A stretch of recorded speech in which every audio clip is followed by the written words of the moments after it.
তো বন্ধুরা, আমরা সেই খাল ধরে আরও 20 মিনিটের মতো সামনে আগানোর পরে সে আবার আরেকটি এই এই খালের থেকে আরেকটি শাখা ঠিক ডান দিকে চলে গেছে। ওইখানেই সম্ভবত যেই শরীয়তপুর অংশের যে ঘাট, সেই ঘাটটি দেখা যাচ্ছে আর কি।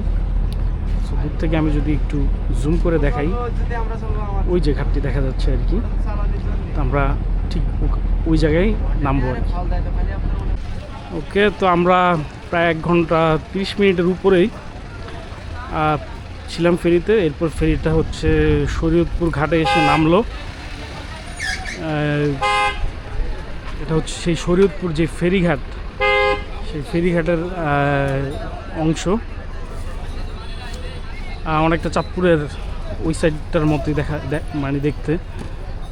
এখানেও মানুষজন, দোকানপাট বা ঘাটের যেই ধরনের মানুষজন থাকে, সেই ব্যস্ততাই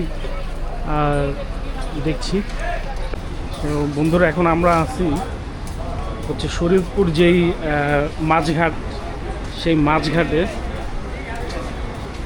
এবং এই ঘাটটা এই এই এই অংশের, মেঘনা নদীর এই অংশে, শরীয়তপুর অংশের যে মানুষজন বা যে জেলে রয়েছেন, তাদের যেই মাছ রয়েছেন তারা এই ঘাটে নিয়ে আসেন। এবং এখন মোটামুটি ঘাটটি ফাঁকা, তারপরেও টুকটাক আড়তদার এবং যারা ক্রেতা তারা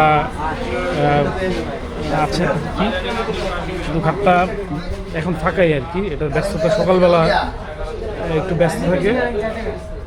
এবং এটা পড়েছে হচ্ছে শরীয়তপুর ইব্রাহিমপুর অংশে আর কি। এই যে এই ক্যানালটা ধরেই আমরা শরীয়তপুর যে ফেরিঘাট, সেই ফেরিঘাটে আমরা এসেছি। এবং এই পাশেও আরেকটা ফেরি, দেন জেলেদের কিছু নৌকা। মোটামুটি যে চাঁদপুরের যে ওই অংশটা, ঠিক ওই অংশটার মতোই এই পারেও একই ধরনের মানুষজন, একই পেশার মানুষজন এই পারেও রয়েছেন।